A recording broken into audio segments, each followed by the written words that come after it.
দামি দামি কথাগুলো কীর্তনের মাধ্যমে শুনবেন। যদি বাড়ি বাড়ি কেউ একাদশী করতে পারে না, বারবার অনুরোধ করবো আপনারা একাদশী করুন। একাদশী ছেলে না মেয়ে? একাদশী মেয়ে। একাদশীর জন্ম কোথা থেকে একটু জেনে নিন। ভগবান বিষ্ণু অসুরের সঙ্গে যুদ্ধ করছিল। অসুরের সঙ্গে যুদ্ধ করতে করতে চালাকি করে বিষ্ণু এক সময় গুহার মধ্যে ঢুকে গিয়েছিল। গুহার মধ্যে ঢুকে গিয়েছিল। যখন গুহার মধ্যে ঢুকে গেল, সঙ্গে সঙ্গে ভগবান বিষ্ণুকে মারবার জন্য অসুর যখন ঢুকেছে, ভগবান বিষ্ণুর শরীর থেকে একটা অপূর্ব জ্যোতি বেরিয়ে, সেই জ্যোতি থেকে সৃষ্টি হল এক নারী মূর্তি। সেই নারীটা জন্ম নেবার সঙ্গে সঙ্গে অসুরের মস্তকটাকে ছেদন। ভগবান বিষ্ণু বলল, বারে মেয়ে, আমি যাকে মারতে পারলাম না তুই তাকে মেরে ফেললি। মেয়েটি কেঁদে কেঁদে বলল, প্রভু আমাকে অপমান করছেন কেন? আমি তো আপনার শরীর থেকে জন্ম নিয়েছি, আপনার শক্তিতে শক্তিময়ী, কেন আমায় অপমান করছেন? আমি যখন জন্ম নিলাম আপনার শরীরের জ্যোতি থেকে, আমাকে একটি জায়গা করে দিন, আমার একটা নাম দিয়ে দিন, আমার একটা জায়গা করে দিন। ভগবান বললেন, তোর নাম দিলাম আজ থেকে একাদশী। কোনো মানুষ যদি তোর মধ্যে অবস্থান করতে পারে, গয়া কাশী বৃন্দাবনের ফলাফল তোর মধ্যেই পেয়ে যাবে। যত তীর্থে কেউ না যাক, যদি একাদশী পালন করতে পারে, তীর্থের ফল পেয়ে যায়। আমি আপনাদের বারবার অনুরোধ করব, 8 থেকে 80 বছর পর্যন্ত প্রত্যেকের একাদশী করা যায়। মুসলিম সমাজে আপনারা দেখে নেবেন, মায়েরা সবাই তাকাবেন, মুসলিম সমাজে দেখে নেবেন, একটা ছোট্ট বাচ্চা তার মাকে যদি বলে আমি রোজা করব, মা বলে আল্লাহ তোকে বরকত করবে, কর কর কর। সবচাইতে লজ্জার ব্যাপার, একটা বাচ্চা ছেলে আমাদের যদি মাকে বলে, 10 বছরের ছেলে, তুমি একাদশী করছো আমি করবো, তখন কি বলে? চুপ কর, ডাক্তার বলেছে না খালি পেটে থাকতে নাই, মরবি। আমরাই তো নষ্ট, হাসবেন না, এটা আমাদের লজ্জা। আমরাই তো নষ্ট করে দিচ্ছি, তাকাবেন ছেলেগুলো নষ্ট করছে কি? আমরাই তো নষ্ট করছি। ধর্মের পথে আমরা নিয়ে যাচ্ছি না। একজন মুসলিম ভোর 4টে থেকে সন্ধ্যে 6টা পর্যন্ত রোজা রাখে, 30 দিন থুতু পর্যন্ত গেলে না। আর আমাদের 15 দিন পর পর একবার একাদশী হবে, সেইটা পালন করতে আমাদের কত কষ্ট হয়। আমি যেখানে বাস করি আপাতত, সেখানে বৃহস্পতিবার বাজারে গেলে আপনারা কোনোদিন মাছ মাংস পাবেন না। আমি যেখানে এখন বাস করি, সেই বাজারে গেলে বৃহস্পতিবার দিন যদি কোনো কুটুম্ব যায়, একবারে কোনো অ্যালাউ নেই, সেদিন নিরামিষ। কারণ বাজারে গেলে মাছ মাংসর দোকান টোটাল বন্ধ। গোটা বাজার এলাকার মানুষ একাদশী পালন করে। সবচাইতে লজ্জার ব্যাপার, আমি একাদশীর দিনে কীর্তন করতে যখন রাস্তা দিয়ে যাই, মাছ মাংসের দোকানে হিন্দুদের ভিড় দেখলে লজ্জায় মাথা নত হয়ে যায়। আমরা জানতেই পারি না আজকের দিনটা কি চলে গেল, কোন জায়গায় পৌঁছাচ্ছি। সত্যি তো ধর্মটাকে রক্ষা করতে পারবো কিনা বিচার করবেন। আমার কথাগুলো, যুক্তির কথাগুলো বিচার করবেন। আজকে আসলে আমি যতক্ষণ থাকবো প্রত্যেকটি যুক্তির কথা বলে যাবো, আপনারা বিচার করে বলবেন ইনি ঠিক বললেন না ভুল বলে গেলেন। তাকাবেন। একাদশীর মাহাত্ম্য সম্পর্কে বলে রাখি মায়েরা, আপনারা পঞ্চশস্য বর্জন করবেন, চাল, গম, জব, সরিষা, ডাল। একাদশীর আগের দিনে রাত্রিবেলায় ব্রাশ করে নেবেন, তাকাবেন, ব্রাশ করে নেবেন, ব্রাশ করে নিয়ে জিভটা তুলে নেবেন। কেন বলুন তো? সেদিন জিভ ছুলে নিলে, যদি একাদশীর দিনে জিভ ছুলে নিন, রক্ত বেরিয়ে গেলে একাদশী হয় না। যে আপনি পেস্ট দিয়ে আপনি দাঁত মনছেন, তার মধ্যে লবণ থাকে, একাদশীর দিন সকালে পেস্ট করতে নাই। সকালবেলায় স্নান করে ভগবানের স্মরণ করতে হয়। একাদশী মানে এই নয় যে আমি কিছু খাবো না, তা নয়। একাদশী মানে এই, ভালো কিছু, খারাপ কিছু দেখবো না, খারাপ কিছু ভাববো না, খারাপ কিছু শুনবো না, খারাপ কিছু দেখবো না, এটা শর্ত। কিন্তু আমাদের ওখানে 2-1 একাদশী করে প্রথম একাদশী, এই যে প্রথম একাদশী বলে দরজাতে বসে থাকে। তো জিজ্ঞেস করো নাকি, দিদি তুমি দরজায় বসে আছো? ওই যে আজ আমার একাদশী।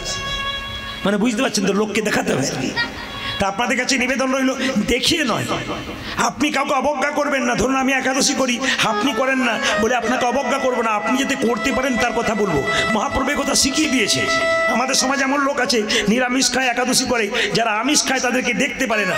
দেখবেন কেমন বিদকুটে তাকিয়ে চলে যেতে। না না, মহাপ্রভু শিখিয়ে দেয় নাই। মহাপ্রভু বলেছেন অচণ্ডালে তিনি চণ্ডালে কোল দিয়েছেন, পতিতকে উদ্ধার করেছেন। কেন? যারা এই পথের নয় তাদের পথিক করে দাও। মায়েরা সবাই শুনে নিন, কি 15 দিন পর পর আমাদের এই জায়গাতে একটু রেস্ট দেওয়া দরকার, শরীরটা ভালো থাকবে। আপনার বাচ্চাকে করুন, আপনি করুন। কি করবেন মা? খাবার সেদিন কি করবেন? 2 ভাগ খাবেন, 1 ভাগ জল খাবেন, 1 ভাগ ফাঁকা রাখবেন। একাদশীর দিনে যত কম খাবেন তত ভালো, একাদশীর দিনে যত কম খাবেন তত ভালো। এই জায়গাটা ভালো হবে, যে যত খায় সে তাড়াতাড়ি যায়, আর যে কম খায় বলে অনেক খাবি তো অল্প খা, আর যদি অনেক খাবি তাহলে অল্প খা, আর যদি অল্প খাবি তাহলে অনেক কি, অল্প যদি খাবি তাহলে আগে থেকে বেশি খাওয়া চলবে না, ধীরে ধীরে খেতে হবে। তাকান আমার দিকে, যে যেখানে বসে আছেন খুব মন দিয়ে শুনুন। একাদশীর দিনে মায়েরা সবাই লক্ষ্য করুন আপনারা কি কি খেতে পাবেন। আগে তাকান, অনেকে আমাকে বলে প্রদীপবাবু আপনি একাদশী কথা সব জায়গাতে বলেন, কি কি খেতে পাবো বলুন তো। মানে খাবার চিন্তা আগে হলো আর কি। বলুন তো বাবা, সেদিন খাবার চিন্তা বটে, সেদিন তো ভগবানের চিন্তা। 15 দিন পর হাসি হাসি হচ্ছে আপনাদের, কিন্তু 15 দিন পর একাদশী করছেন, আপনার খাবার চিন্তা থাকবে কেন? তাও তো খাবার কথা বলেছে, রোজার মতো তো নয় এরকম যে একবার না খেয়ে থাকবেন। যদি নির্জলা উপবাস করতে পারেন ভালো, কেউ করতে পারে না। অনেকে বলে আমার রোগ আছে, ওষুধ খাই, আমি একাদশী করতে পারবো না। কিন্তু শাস্ত্র পরিষ্কার করে পণ্ডিতরা বলে দিচ্ছে কি, যদি তোমার রোগ হয়েছে তুমি ওষুধও খাও, তুমি একাদশীও করো। মায়েরা 4 দিন অসুস্থ অবস্থায় থাকেন আপনারা, রজস্বলা অবস্থায়। অনেকে প্রশ্ন করে একাদশী করতে পারবো না, 100% করতে পারবেন। ওটা প্রকৃতি, ভগবান দিয়েছে, আপনি কিন্তু একাদশী করতে পারবেন। শুধু তাই নয়, সবাই তাকাবেন, বাড়িতে কেউ মারা গেলে, অসুস্থ হয়ে গেলে একাদশী করতে পারবেন। শুধু শ্রাদ্ধের দিনে আপনি একাদশী করতে পারবেন না, শ্রাদ্ধের পরের দিনে করতে পারবেন। এই তত্ত্বগুলো ভালো করে শুনে নেবেন। নির্জলা একাদশী কি মা? উত্তম একাদশী। না পারলে আপনি এক কাজ করুন, সবজি খান, কাঁচা কলা, কাঁচা পেঁপে, কাঁচা কুমড়ো, পাকা কুমড়ো, আলু দিয়ে একটা সবজি করুন। সরষের তেল দেবেন না, সাদা তেল দেবেন, আপনারা ঘি দেবেন, কোনো অসুবিধা নেই। এই লবণ খেতে পাবেন না, সন্দক লবণ পাবেন আপনারা, এই লবণ দিতে পারেন। গায়ে সরষের তেল মাখতে পাবেন না, গায়ে আপনি কি মাখবেন মায়েরা? আপনি ঘি মাখতে পারেন, আপনি নারকেল তেল মাখতে পারেন, কিন্তু সরিষার তেল মাখতে পাবেন। সবাই তাকাবেন। একাদশীর দিনে একদিন মালদা জেলায় গান করতে গেছি, যার বাড়িতে বাসা তিনি বলছেন, আজ তো আমাদের সবার একাদশী, প্রদীপবাবু তাহলে কি একাদশী করছেন? মানে হ্যাঁ করছি। তো একাদশীর দিন আমাকে কি করেছে দেখুন, 4 বাটি, এই জায়গায় 4 বাটি ফল, 4 বাটি দুধের পায়েস, 4 গ্লাস দুধ, এত সব দিয়েছে। নিয়ে শেষে বলছে এমন কিছু দিতে পারলাম না, আমি এইরকম দিলে তো আমি কোনোদিন একাদশী ছাড়বো না, প্রতিদিনই একাদশী করব। মায়েরা, নির্জলা একাদশী উত্তম একাদশী, আর ফলমূল খেলে মধ্যম একাদশী। আর আমাকে যেটা দিয়েছিল সেটা উত্তম নয়, মধ্যম নয়, ওটা ধমাধম একাদশী। ওই জন্য আপনাদের কাছে নিবেদন রইল মায়েরা, একাদশী পালন করুন, জীবন সুন্দর হবে। একটা দামি কথা বলে যাই, ইউটিউবের মাধ্যমে শুনতে পাবেন আপনারা, খুব দামি কথা। মৃত্যু যন্ত্রণা ভোগ প্রতিটি মানুষকে করতে হবে। একটা গরিবের মেয়ে রাস্তা দিয়ে যাচ্ছে, জঙ্গলে কাঠ কুড়িয়ে বেড়ায়, সেই মেয়েটার পেটে বাচ্চা থাকে। বড়লোকের মেয়ে 3 তলার ওপরে ছাপ্পরে শুয়ে থাকে, সেই মেয়েটার পেটে বাচ্চা থাকে। কিন্তু যন্ত্রণা, প্রসব যন্ত্রণা 3 তলা বাড়িতে যে থাকে তারও যেমন, এরও তেমন। ও হসপিটালে থাকে, কিন্তু যন্ত্রণা এক, বাচ্চা হতে গিয়ে। এ ঘরে বাচ্চা জন্ম দেয়, একই যন্ত্রণা। মৃত্যুর সময় যে আইসিইউতে থাকে, বিখ্যাত লোক, প্রচুর টাকার মালিক, আরামে আছে, কিন্তু মৃত্যু যন্ত্রণা কষ্ট কিন্তু একজন ভিখারি রাস্তায় যেমন ভাবে ভোগ করে, ও কিন্তু একই করে। মৃত্যু যন্ত্রণার কথা একটু ছোট করে বলি, শুনবেন আপনারা। মৃত্যু যন্ত্রণা প্রথমে চোখে, তারপর মুখে, তারপর বুকে। তাকাবে, মৃত্যু যন্ত্রণা প্রথমে প্রত্যেকের চোখে, তারপর কোথায়? বুকে, তারপর মুখে। কেন বলুন তো? আমরা মায়ের পেটে থাকাকালীন বলেছিলাম ভগবানকে আমরা কৃষ্ণ দাস হব, পৃথিবীতে গিয়ে তোমার নাম করব, কিন্তু মায়ার দাস হয়ে গেলাম। দেখবেন মায়েরা, দুটো সময়ে মানুষ সত্যি কথা বলে। মৃত্যুর সময় দেখবেন ভেতরে যত কথা আছে সব বলে ফেলে, আর দেখবেন মদ খাই তখন দেখবেন ভেতরে যত কথা আছে সব বলে ফেলে। এই 2 জায়গায় মানুষ কিন্তু সত্যি কথাগুলো বলে ফেলে। যখন আর পথ নাই, মৃত্যুর সময় ভেতরে কথা সব বলে দেয়, আর মদ খেয়ে দেখবেন পাগলের মতো সব কথা বলে দেয়। মৃত্যু যন্ত্রণা প্রথমে চোখে। কিরকম? মায়েরা, অসুস্থ অবস্থায় বার্ধক্য যন্ত্রণা ভোগ করছে, পড়ে আছে, আর কথা বলতে পারছে না, ইশারা করে ডাকছে, খোকা, আমার বড় খোকা কই, আমার ছোট খোকাকে একবার দেখে দে, শেষ দেখাটা দেখে নি। গোবিন্দ বলে, আর দেখার সুযোগ নাই, তুই কৃষ্ণ দাস হতে পারিসনি, তুই মায়ের দাস হয়ে গেছিস। এক দেখ, তোর চোখে আমি পর্দা দিয়ে দিলাম, কালো চোখটা ঘোলা হয়ে গেল। কাছে যারা এলো দেখবো বলে বসলো, তাদের আর দেখতে পারলো না।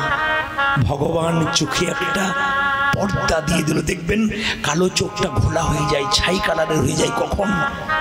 যখন মৃত্যু আসে, চোখটা ছোট হয়ে যায়। অতীব সত্য কথাগুলো বলে গেলাম। আবার দেখবেন যদি মনের কথা বলতে যাবে, খোকা হাই হাই, দুটো কথা বলি, কার কাছে কি রেখেছি আজকে বলি আই, বলতে গিয়ে গলায় কপ জমে যায়, এগুলো বেরোয়, আর কথা বেরোয় না। অনেকে দেখবেন কপ জমে গিয়ে ঘর ঘর ঘর ঘর করে, কিন্তু আর কথা বলতে পারে না। যমরাজ এসে তখন বুকে চাপ দেয়, এইবার তুই মায়ের দাস হয়েছিস। দম বন্ধ হয়ে আসে মা, শ্বাসকষ্ট হতে হতে এক সময় চলে যায়। আমি আপনাদের বারবার বলে দিতে চাই, এত সুন্দর বসে কীর্তন শুনছেন আপনারা। জাম গ্রামে আমার এই নিয়ে 3টে আসর হচ্ছে, একটা আসর ওখানে, একটা আসর এখানে, আপনারা কেউ জানেন না, আর একটা আসর এইখানে হয়ে গেছে। কখন বলুন তো? আজ থেকে 15-16 বছর আগে রাউত পরিবার, প্রহ্লাদ বাবু রাউত পরিবার তখন এখানে সম্মেলন করতেন অনেক দল নিয়ে, 20-22টা দল ছিল, অনেক ভালো ভালো বিচারক ছিল। তখন আমি এখানে প্রথম হয়েছিলাম। তো যারা বিচারক ছিলেন, আমি গান করার পর যখন পুকুর দিকে যাচ্ছি, ওনারা পুকুর থেকে ফিরছেন, আমি প্রণাম করে বললাম, কাকু কাল গান শুনলেন, ঠিক হয়েছে তো? নাম্বার দিতে দেখলাম না, হাঁ করে শুনছিলেন, কেউ নাম্বার দেয় না। অন্যদের বেলায় নাম্বার দিচ্ছে, আমার বেলায় চুপচাপ বসে আছে। তো ওনারা বললেন, বাবা তোমার বেলায় নাম্বার দিতে পারি নাই। তাকিয়েছিলাম, সেদিন প্রথম হয়েছিলাম। এখানকার একটা স্মারকপত্র, একটা অ্যাটাচি এখনো পর্যন্ত যত্ন করে রাখা আছে, 15 থেকে 20 বছর আগেকার কথা। এই প্রথম এই মাটিতে এসেছিলাম, সেকেন্ড এলাম এখানকার ছেলেদের ভালোবাসায়। মন্দিরে ওখানে এসেছিলাম, একটু মন দিয়ে শুনবেন মায়েরা, অহংকার করে কোনো লাভ নাই। আপনি বড় লোক, আমি গরিব লোক। আপনার বাড়িতে ভিখারি গেছে, আপনি দূর দূর করে তাড়িয়ে দিচ্ছেন, দিব্যি খাচ্ছেন। যা, অসময়ে এসছিস, যা পালিয়ে যা। বাবা, কলকাতায় প্রচুর গান করি। জয়নগর বলে একটা জায়গা আছে, মোয়া তৈরি হয়, খুব বিখ্যাত। ওখানে একটা শ্মশান ঘাট আছে, ওখানে আমরা চা খাই। তো দেখতে পেলাম একজন কয়েকশো কোটি টাকার মালিক মারা গেছে, ফুল দিয়ে সাজিয়ে তাকে আনা হলো, চিতাতে শুইয়ে দেওয়া হলো। একজন ভিখারি রাস্তায় মরে গেছে, টলিতে করে খড়ের দড়ি দিয়ে তাকে তালাই দিয়ে বেঁধে শ্মশানের চিতাতে শোয়ানো হলো। একদিকে ভিখারি, একদিকে ধনী, যেন বলতে চাইছে, বাবু তোমার বাড়ি কতবার গিয়েছিলাম, দূর দূর করে তাড়িয়ে দিয়েছিলে, যা যা বলে। তুমি ছপ্পর কাটে শুয়েছিলে, বিশ্রাম নিচ্ছিলে, আমি রোদ দিয়ে থরথর করে জ্বালাতনে কষ্ট করে তোমার বাড়ি খাবার জন্য গিয়েছিলাম, তুমি আমায় দাও নাই, কত কথা বলেছ। আজকে যাবার সময় তুমিও যেখানে শুয়ে আছো, আমিও তো সেখানে শুয়ে আছি। আসার সময় তুমিও তো খালি হাতে এসেছো, আমিও তো খালি হাতে এসেছি। যাবার সময় তো দুজনেই এক।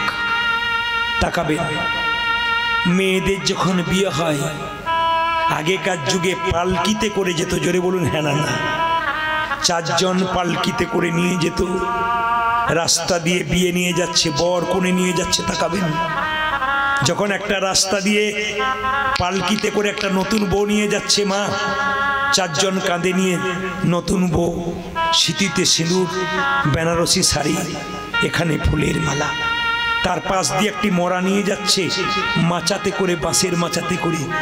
সেই মরাটা যাওয়ার সময় বলে যাচ্ছে, বোন বোন কে?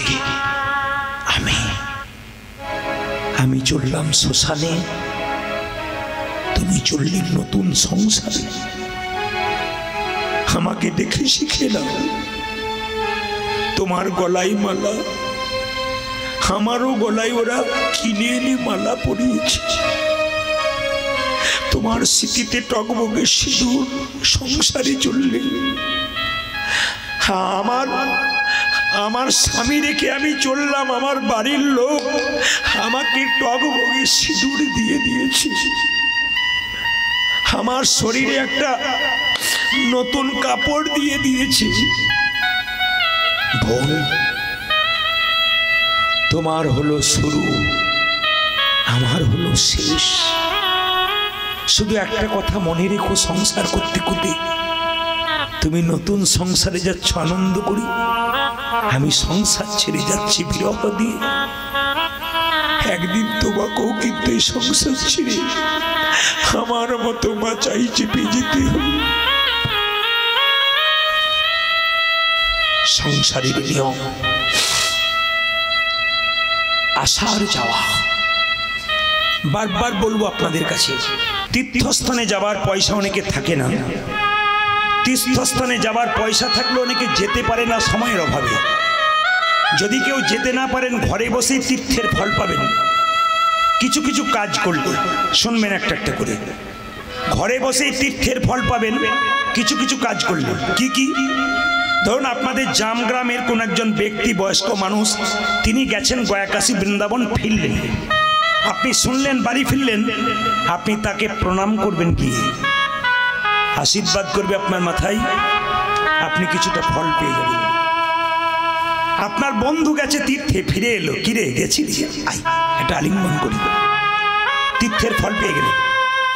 আপনার বান্ধবী গেছে মা, আপনি আলিঙ্গন করলেন, ফল পেলেন। ছোট বাচ্চা মায়ের কোলে গিয়েছিল গয়া কাশী বৃন্দাবন, বাচ্চাটাকে কোলে নিয়ে একটু আদর করুন, একটু ফল পাবেন। রাধা রানী কি, শ্যাম সুন্দর কি।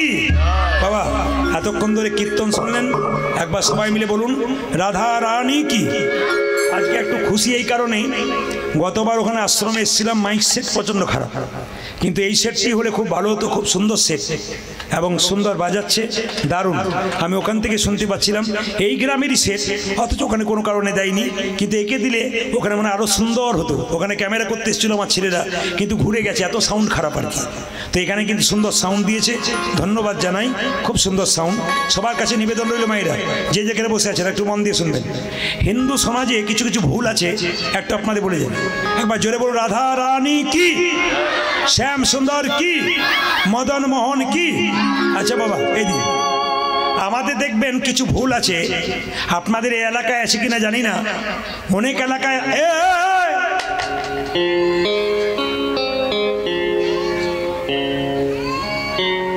ছেলে ভয়ে রাত 12টায় কাঁদতে শুরু করেছে।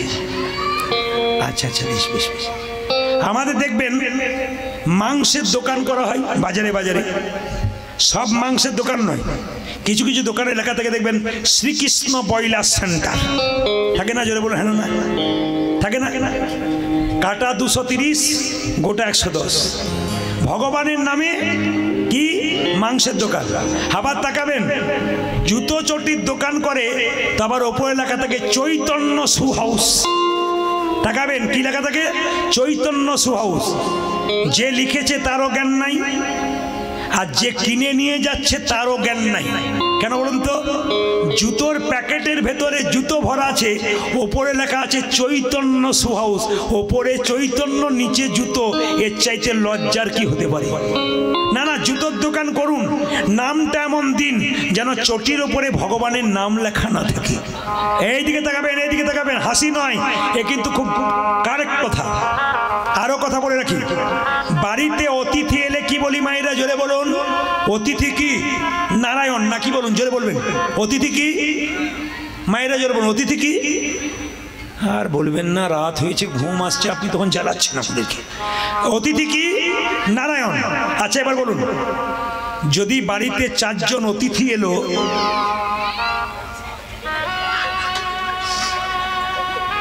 একটু বাইরের দিকে নিয়ে যান, কান্নার শব্দ চুপ হয়ে যাবে, একটু বাইরের দিকে নিয়ে যান, ঠিক হয়ে যাবে। হরে কৃষ্ণ। এই দিকে তাকাবেন মায়েরা, ঠিক আছে, একটু উলুধ্বনি দিয়ে দিন, বেশ বেশ। না না, আমার কথাগুলো বিচার করে যাবেন। কীর্তনের শেষে বাড়ি যাবার সময় কথাগুলো বিচার করতে করতে যাবেন। কি বললাম? অতিথি আসতে, অতিথি নারায়ণ। 4 জন অতিথি এসছে, বাজার থেকে শাক সবজি ফলমূল কিনলেন, আর 1 কেজি কিনে আনলেন, নিয়ে খাওয়ালেন। অতিথি নারায়ণ না অসুর? জোরে বলুন, কোনটা বলো? অতিথি নারায়ণ না অসুর? অতিথি কি বলছিস? অসুর। বাচ্চাগুলো বুঝেছে, কিন্তু আসলে তা নয়। কীর্তন কিছু মনে করবেন না, এই কীর্তন যেখানে করি বাচ্চাগুলো প্রথমে শোনে, কেন এরা বুঝতে পারে। একজন তো গালে হাত দিয়ে খুব ভাবছে এরপরে কি বলবে আর কি, পাক্কা একবারই যতগুলো। এই যে দেখান, অতিথি কি? অসুর। আচ্ছা, কোনো কোনো জায়গায় কীর্তন করতে যাই, কমিটি বলে, দাদা কালকে প্রদীপবাবু এসছেন, যান নাই? আর বলবেন না দাদা, রবিবার দিন হলে যেতাম, আপনার বুধবার দিন কীর্তন করেছেন, কি করে যাব? রবিবার দিন বাজার বন্ধ, সেদিন চাকরিরও ছুটি, দুটোই ছুটি, সেদিন হলে যেতাম, বুধবার দিন কি করে যাই? আচ্ছা, যে ভদ্রলোক বলছে যে রবিবার দিন কীর্তন হলে যেতাম, বুধবার দিন হলে যেতে পারবো না, রবিবার দিন হলে যেতাম, বুধবার দিন যেতে পারবো না, সেই লোকটা যদি বুধবার দিন বিপদে পড়ে, নিয়ে ভগবানকে ডাকে, হে প্রভু দেখা দাও, দেখা দাও, দেখা দাও, ভগবান তখন কি বলে? তোর তো বুধবার দিন বটে, রবিবার, তোর তো রবিবার দিন বটে, বুধবার দিন নয়, যাবো কি করে? না কি বলছে?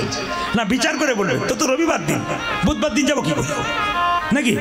না, বিচার করবেন কথাগুলো। আবার দেখবেন মায়েরা যে যেখানে বসে আছেন, মন দিয়ে শুনবেন। কি এখানে আছেন? তাকাবেন মায়েরা যে যেখানে বসে আছেন। আচ্ছা, দেখবেন ভোজ বাড়িতে ভোজ খেতে যান না, দেখবেন চেয়ার বেঞ্চিতে বসেন, চেয়ারে বসেন, আর সঙ্গে সঙ্গে দেখবেন একটা মেনু চার্ট দেয়। কি লেখা থাকে? স্যালাড লেখা থাকে, কাগজি নুন সব লেখা থাকে, তারপর কি লেখা থাকে? রাধা বল্লভী। জোরে বলুন, হ্যাঁ না লেখা থাকে না? না, হাসবেন না, এরপরে কত অপমান করছি রাধাকে। দেখুন, রাধা বল্লভী লেখার পরে তার নিচে লিখে রাখি চিকেন কাটলেট, মটন কাটলেট। না, কত লজ্জার বিষয়। তাকাবেন, আমাদের রাধার নাম দিয়ে বল্লভী তৈরি করলাম, শেষে কি করলাম? চিকেন কাটলেট দিয়ে রাধারানীকে অপমান করে দিলাম, মটন কাটলেট দিয়ে। আপনারা এরকম কাজ করবেন না।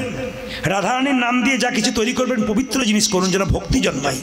এমন কিছু করবেন না যাদেরকে অভক্তি জন্মায় মানুষের। আবার দেখবেন, তাকাবেন, আমি প্রায় জায়গাতে যাই, দুর্গা পুজোর সময় আপনাদের দিকে দুর্গা পুজো হয়, প্যান্ডেল দেখতে যান না দুর্গা দেখতে যান? জোরে বলুন, জোরে বলুন, কি দেখতে যান? প্যান্ডেল দেখতে যান। এক জায়গায় দুর্গাপুজো হচ্ছে, আমি গান করতে পেরিয়ে যাচ্ছি, একটা অন্য ধর্মের মানুষ আমার দিকে তাকিয়ে আছে। আপনি প্রদীপবাবু না? বলে হ্যাঁ, ফেসবুকে আপনাকে দেখেছি। আচ্ছা, আমি তো অন্য ধর্মের মানুষ, আপনি তো হিন্দু ধর্মের মানুষ। আচ্ছা বলুন তো, দুর্গাপুজোতে যেটা করেছি সেটা ঠিক করেছি? বললাম, কি বলুন তো? দেখতে পেলাম, মায়েরা হাসবেন না, খুব লজ্জার বিষয়। থিম করেছে। কি থিম? শিব স্কুটি চালাচ্ছে আর মা দুর্গা পেছনে হাত দিয়ে আছে।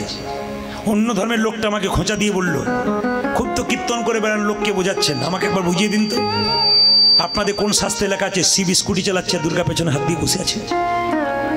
হাসি নয়, এগুলো লজ্জার বিষয়। অন্য ধর্মের মানুষ বললে না, লজ্জায় মাথাটা নত হয়ে যাবে। আমরা করছি কি, আমরা কোন জায়গায় পৌঁছাচ্ছে, একটু বিচার করে দেখবেন। আবার দেখবেন আপনারা, এবার হাসির ব্যাপার আছে। কি বলুন তো? বিয়ের সময় দেখবেন মালা বদল হয় না? জোরে বলুন, হ্যাঁ না? মালা বদল হয়। আমাকে অনেক ছেলেরা কীর্তন শুনতে এসে বলে, দাদা কিছু মন্ত্র টন্ত্র নাই? বলে কেন? আমার একটা গন্ডগোল আছে। বলে কি গন্ডগোল? আমার স্ত্রী আমার দিকে তাকায় না, খালি এদিক ওদিক তাকায়। বললাম, তোমার বিয়েতে ক্যামেরা ছিল? বলে হ্যাঁ ছিল। ওই গন্ডগোল করেছি। বলে কি গন্ডগোল করেছে? একটু তাকাবেন, আমার দিকে তাকাবেন। এই সময় ক্যামেরাম্যানরা নাই, কেন চলে গেছে জানে, এটা দেবে আর কি। তাকাবেন এদিকে। তার মানে কি? দেখবেন বিয়ের সময় দেখবেন মায়েরা যখন মালা বদল হয়, তখন কাপড়টা ঢাকা দেওয়া হয়।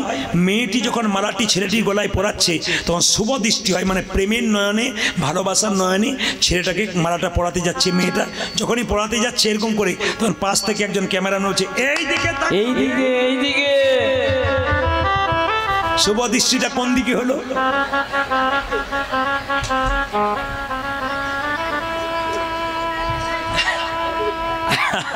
আপনারা যেভাবে এঁটে সেটে বসছেন, কেউ উঠছেন না দেখে আমার মনে হচ্ছে আজকে আমি 3টে পর্যন্ত কীর্তন করব, যা হবে হবে।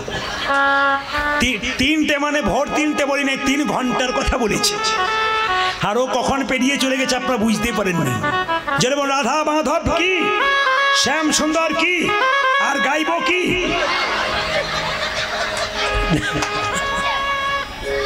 যেমন রাধা রানী কি। আচ্ছা, এইবার একটা কথা বলি আপনাদের, দেখুন তো, দেখুন এ বাবা, দেখুন তো একটা জায়গাতে গিয়ে কি বলা হয়, কালো লাল কাপড়ে বাঁধা থাকে, যাহা বলিব সত্য বলিব, সত্য ছাড়া মিথ্যা বলিব না, বা সত্য ছাড়া মিথ্যা বলিব না। মায়েরা বলবেন, বাবারা নয়। বলুন কোথায় বলা হয়? তোদের আগে থেকে যাওয়া আসা আছে নাকি রে? এখন থেকে তোরা এত পাকা? 4 বছর 5 বছর বাচ্চা বলছে কোটে। অন্য জায়গায় মায়েরা বলে, এরা কেমন বলছে কোটে। এত তোদের ব্যাপার। আচ্ছা দাঁড়ান দাঁড়ান, এটার ভেতরে কি আছে বলতো? জোরে বল, কি আছে? মায়ের বোন, এটার মধ্যে কি আছে? গীতা। তাহলে গীতা ছুঁয়ে প্রতিজ্ঞা করি আমরা, যাহা বলিব সত্য বলিব, সত্য ছাড়া মিথ্যা বলিব না। এটা ছোঁয়ার পর থেকে দেখবেন ভুরি ভুরি মিথ্যা কথা বলতে শুরু করি। জোরে বল, হ্যাঁ না না। তাকাবেন, এটার ভেতরে গীতা ভরা আছে। এক জায়গায় একজনকে জিজ্ঞেস করলাম, দাদা এটার ভেতরে কি ভরা আছে? ও বলছে যন্ত্র টন্ত্র কিছু একটা হবে বোধ হয়, মানে ওটাও জানেন আর কি। বলো রাধা মাধব কি, শ্যাম সুন্দর কি, মদন মোহন কি, হরিবাসর কি। বেশ, খুব ভালো লাগলো আপনাদের আসর। কিন্তু একটা জিনিস আপনাদের দেখলাম, 2-1 মা কিন্তু কীর্তন শুনছে খুব মন দিয়ে। কেন? পান চিবোচ্ছে। তোর মুখ লাল হয়ে গেছে, কিছু মনে করবেন না। পান আপনারা খাবেন, কিন্তু পানটার জন্ম শুনলে চমকে যাবেন। পানের জন্ম অমৃত থেকে। কীরকম অমৃত থেকে? যখন দেবতারা অমৃত এনেছিল, ওষুধের সঙ্গে অমৃত নিয়ে লড়াই চলছে, তখন অমৃতে একটা অংশ মাটিতে পড়ে গেছে, ওর থেকে পান গাছের জন্ম হয়েছে। ও মায়েরা, পান যে খাই অমৃতের সমান শরীর হয়, কিন্তু পানের সঙ্গে যে মশলা খান, ওটা খেলে দাঁতগুলো কোন কিসের মতো হয়ে যায়? তরমুজের বীজের মতো দাঁত হয়ে যায়। দেখবেন যারা পানের সঙ্গে বিভিন্ন পান, চুন আর সুপারি যদি কেউ খায়, সহজে দাঁত খারাপ হয় না। পানটা কিন্তু অমৃতের সমান। আচ্ছা মায়েরা, পান পুজোয় লাগে। আর পান কোথায় লাগে বলুন তো? বিয়ের সময় পান চোখে ঢাকা দেওয়া হয় কার? বৌমার, পুত্রবধূর। তাকাবেন, বিয়ের সময় পানটা চোখে দেওয়া হয়। কেন দেওয়া হয়? মায়েরা তো সবাই দিয়েছেন, কেউ জানেন বিয়ের সময় কেন চোখে পান দেওয়া হয়? বলে অত যদি জানবো তাহলে তোমাকে কেন ডাকবো? আমি আজকে বলে দিয়ে যাই, বিয়ের সময় পানটা কেন ঢাকা দেওয়া হয়। পান হলো যোগমায়া, মানে মেয়েটি পানটা সরিয়ে প্রথম স্বামীর মুখ দেখে, মানে মায়ার যোগ হয়। তুমি আমার, আমি তোমার। এই কথাটি এক জায়গায় বলেছি, এক বয়স্ক কাকাবাবুর বাড়িতে মাসা। তিনি বলছেন, বাবা তুমি যে বললে পান সরালে মায়া হয়, আমার 3টে বউ 3টে ছেলে মায়ায় নাই, খালি ঝগড়া করছে। বললাম কাকাবাবু মায়া থাকবে কি করে? পান সরানোর আগে রাস্তাতে কতবার দেখা হয়ে যাচ্ছে, এই জন্যই গন্ডগোল হচ্ছে না। কি বলছেন? জোরে বল, রাধা রানী কি, শ্যাম সুন্দর কি, মদন মোহন কি। এক ব্যক্তির একটি প্রশ্ন ছিল আমার কাছে মাসাতে, ছোট করে উত্তর দিয়ে দিই। উনি বলেন বৈষ্ণবের তৈরি কোথা থেকে হলো, বৈষ্ণব শুরু কোথা থেকে? উনি বললেন বৈষ্ণবের জন্ম কোথা থেকে। আমি বৈষ্ণবের জন্ম কথা বলবো না। আপনি বৈষ্ণব হতে পারেন, আমি বৈষ্ণব হতে পারি, যদি জীবনটাকে সুন্দর করতে পারি। বিষ্ণু জানতি ইতি বৈষ্ণব। বৈষ্ণব কাকে বলে? তৃণাদপি শোনাচ, তৃণাদপি শুনি যেন, তরিব সহিষ্ণু না, অমানিন মান দেন, কীর্তনীয় সদা হরি। মায়েরা মানেটা কি? তৃণাদপি শুনি যেন, ঘাসের ওপরে পা দেবেন, ঘাস পাটা সরিয়ে নেবেন, ঘাস মাথা উঁচু করবে। বৈষ্ণবকে হাজার কথা বলবেন, বৈষ্ণব মাথা নিচু করবে আর উঁচু করবে না।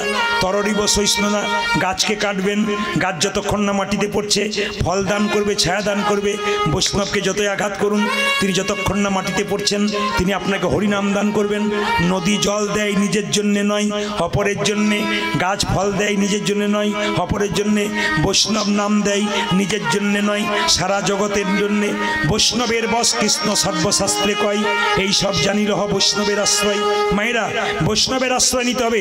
একটা ছোট্ট কথা আপনাদের বলে যাই, যে যেখানে বসে আছেন, অমানিন মান দেন, মানে আপনাদের জাম গ্রামের রাস্তা দিয়ে একজন বৈষ্ণব ছটপট ছটপট করছে, কুষ্ঠব্যাধি। আমি আপনি পেরিয়ে গেলাম, নাকে কাপড় চাপা দিয়ে পেরিয়ে গেলাম। যিনি পরম বৈষ্ণব তিনি কোলে কোল দিয়ে কি বলবেন? একবার হরি বল বল, তোর তো কি হবে বলতো? তোর দেহে রোগ তো দূর হবে, তার সঙ্গে তোর ভাব রোগ। কলিযুগের মানুষ কেমন হবে? কলিযুগের মানুষ দুটো করে মুখ হবে। অনেকে দেখছে, আমরা তো সত্য যুগের মানুষ নাকি? মায়েরা কোন যুগের মানুষ আমরা?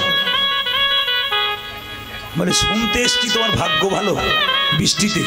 এই দিকে তাকাবেন, আমরা কলিযুগের মানুষ। তাহলে আমাদের মুখ কটা? অনেকে দেখছে যে আমাদের কটা মুখ। জেনে নিন, কলিযুগের মানুষের দুটো করে মুখ, একটা পেছনে একটা ভেতরে। না কি বলছেন? একটা সামনে একটা ভেতরে। কিরকম? ধরুন আপনাদের এই জামগ্রামে রামবাবু আর শ্যামবাবু রাস্তা দিয়ে যাচ্ছে, রামবাবুকে শ্যামবাবু জিজ্ঞেস করছে, দাদা ভালো আছেন তো? বলে খুব ভালো আছি। রামবাবু বলছে, শ্যামবাবু আপনি খুব ভালো মানুষ। সঙ্গে সঙ্গে শ্যামবাবু তো খুব গদগদ হয়ে গেল। যখন চলে গেল শ্যামবাবু, রামবাবু মনে মনে ভাবছে, তুমি যতক্ষণ না মরছো তোমার পেছনের জায়গাটা আমার হচ্ছে না। তার মানে কি বলুন তো? মুখ মে রাম রাম, বগল মে ছুরি। মানে আপনার সঙ্গে ভালো ব্যবহার করলে আপনি ভাবলেন খুব ভালো মানুষ, কিন্তু পেছন থেকে আরেক রকম মুখ দেখিয়ে দিয়ে। মেয়েরা 2-4 বছর সাধনা করলে ভগবানকে চেনা যায়, কিন্তু মানুষকে চেনা বড় দায়। রাত্রিবেলায় একই বিছানার তলে আপনি যার সঙ্গে শুয়ে আছেন তারও গ্যারান্টি নাই আপনার কতখানি বটে। এ একরকম কথা ভাবছে, ও একরকম কথা ভাবছে। একই ছাদের নিচে 7 জন শুয়ে আছে, কে যে কখন কার পকেট কাটবে কেউ জানে না। কীর্তন শুনুন, লাভ হবে। কৃষ্ণ বলল, যুধিষ্ঠির তুমি উত্তর পেয়েছো? বলে পেয়ে গেছি। কলিযুগের মানুষ কেমন হবে? 2 অর্জুন তুমি কি দেখলে? বলছে আমি আশ্চর্য জিনিস দেখলাম, গাভী বাছুরের জন্ম দেয়, কিন্তু বাছুর জন্ম নেবার পরে গাভী তো বাছুরের গাটা চাটে, কিন্তু আমি দেখলাম বাছুরের গাটা চাটতে চাটতে গাভী একবারে রক্ত বের করে দিয়ে ছাল ছাড়িয়ে বাছুরটাকে মেরে ফেলল। এটা কেন দেখলাম? কৃষ্ণ বলল, তোমার প্রশ্ন ছিল কলিযুগের বাবা মা তার ছেলের প্রতি কেমন ব্যবহার করবে। ও মায়েরা, আদর দিতে দিতে দিতে দিতে বাবা মা ছেলে মেয়েকে নষ্ট করে ফেলবে। তার মানে জীবন্তে মরা। স্বামী বিবেকানন্দ বলেছে, জীবন্তে মরা। ছেলে বেঁচে থাকবে, বিবেক থাকবে না, বৈরাগ্য থাকবে না, মা চিনবে না, বাবা চিনবে না, এরকম ছেলের জন্ম দিয়ে কি লাভ আছে? আপনারা তো ছেলেকে তৈরি করছেন। 5 বছরের ছেলে আর তার পেছনে 10 কেজি একটা ব্যাগ দিয়ে দিয়েছেন। কম্পিউটার ক্লাস, বিজ্ঞানের ক্লাস, ইংরাজির ক্লাস, ছবি আঁকার ক্লাস। ছেলেকে একবার ধর্ম শিক্ষা দেওয়া হচ্ছে না, খালি বলা হচ্ছে তুই টাকা রোজগার করার মেশিন তৈরি হয়ে যা। এটাই তো আমাদের উদ্দেশ্য, নাকি বলছেন? কিন্তু বিবেক তৈরি হচ্ছে না। হ্যাঁ, আপনি ছেলেকে মানুষ করুন, বড় করুন, শিক্ষিত করুন, কিন্তু বিবেক তৈরি করতে গেলে মায়েরা ছেলেকে সকালবেলায় ঘুম থেকে উঠে বলতে হবে, আগে মন্দিরে একবার প্রণাম কর, তোর দাদু ঠাকুমাকে একবার প্রণাম কর, আমাকে তোর বাবাকে একবার প্রণাম কর, তবে ছেলের বিবেক বৈরাগ্য জন্মাবে, নইলে জন্মাবে। আমরা ছেলেদেরকে কিভাবে মেরে দিচ্ছি দেখুন।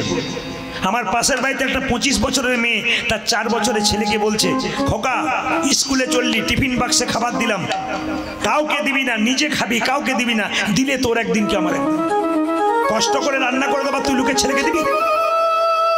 ছেলে বলল, মা কথা দিলাম নিজে খাবো, কাউকে দেবো না।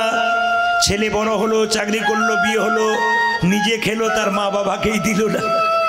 না না, এটা আমরা মেরে দিচ্ছি না। যেমন বাছুরটাকে চাটতে চাটতে মেরে দিচ্ছে, আমরা সেরকম আমাদের ছেলেগুলোকে নষ্ট করে দিচ্ছি। বিবেক জাগাচ্ছি না, বৈরাগ্য জাগাচ্ছি না, ভক্ত তৈরি করতে পারছি না।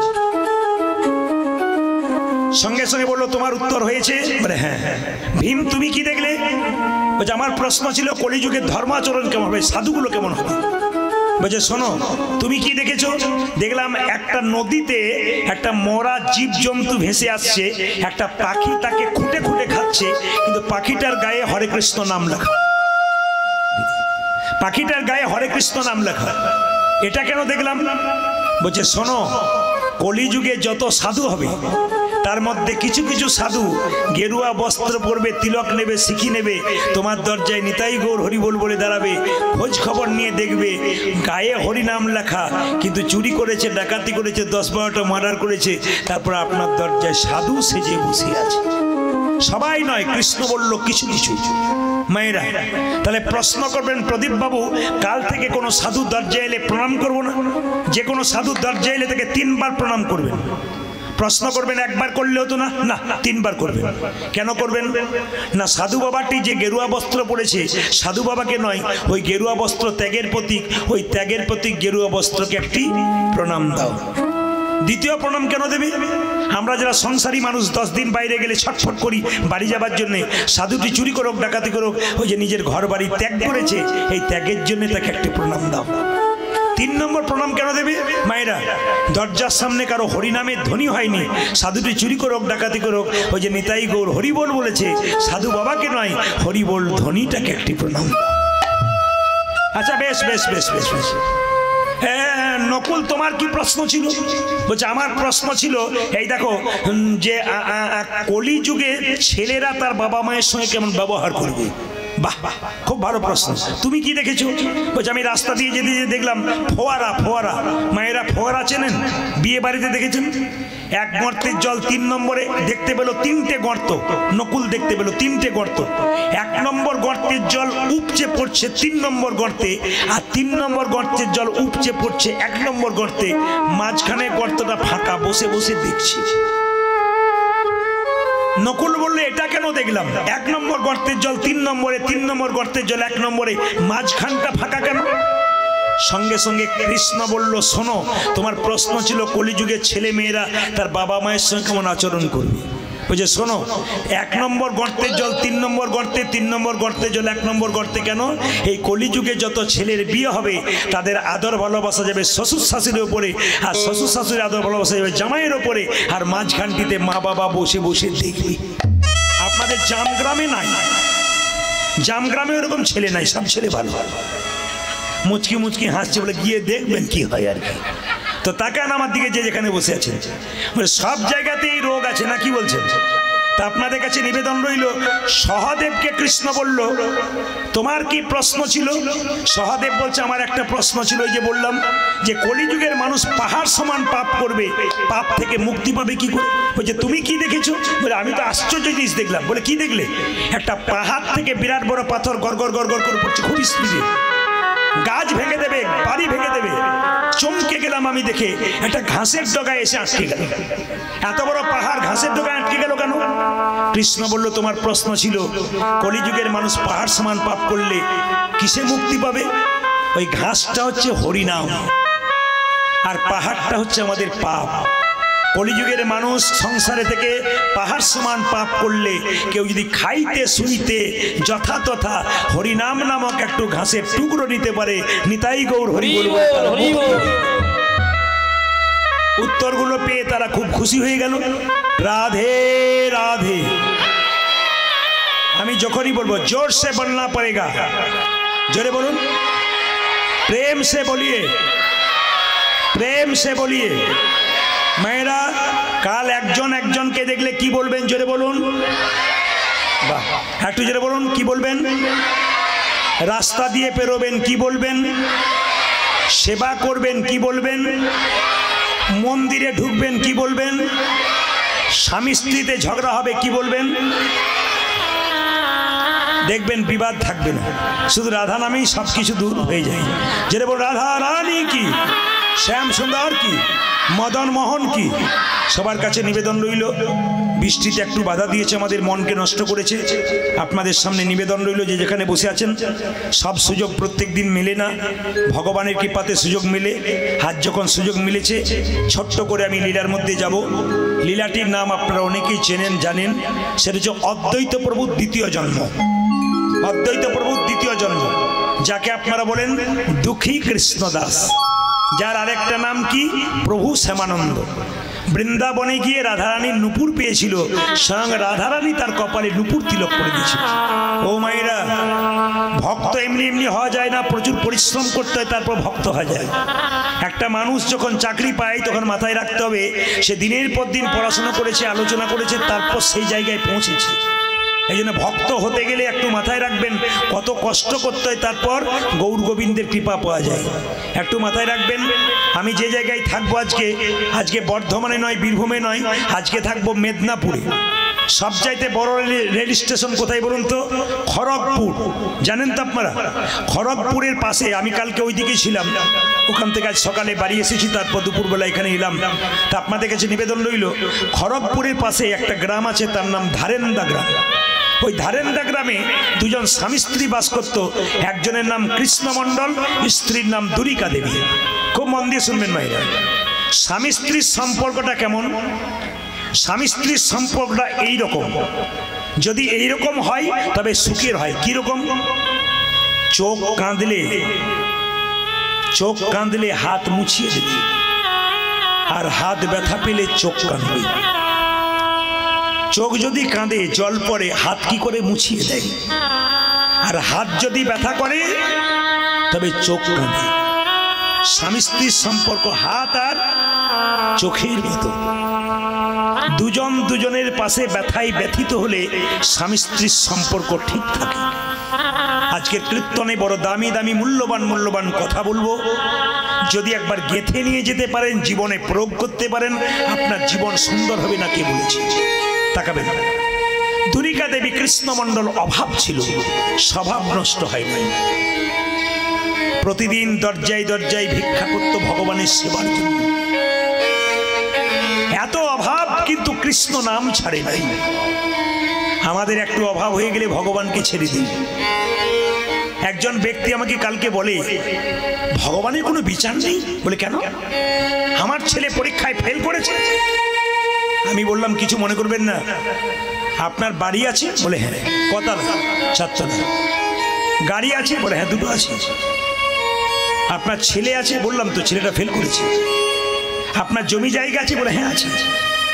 বলে ব্যবসা আছে? বলে হ্যাঁ আছে। কেমন চলছে? বলে খুব ভালো চলছে। শুধু ভগবানের বিচার নাই, ছেলেটাকে ফেল করে দিল। আমি বললাম, ভগবান তোমাকে কটা দিয়েছে ওটা আগে দেখো। গাড়ি দিয়েছে 1, বাড়ি দিয়েছে 2, ব্যবসা দিয়েছে 3, তারপর তোমাকে জমি দিয়েছে 4। তাহলে 4টে জিনিস দিল, শুধু ছেলেকে ফেল করে দিল, ভগবান নাই। তোমাকে দিয়েছে কত বেশি, আর একটা মাত্র দেয়নি, তাতে দুঃখ করার কি আছে? ওটাও দেবে যদি গোবিন্দের কাছে তুমি স্মরণ করতে পারো। ও মায়েরা, একটুতে ভেঙে পড়বেন না। কেন? ভগবান মাঝে মাঝে ধাক্কা দিয়ে দেখবে তুমি আমার কতখানি।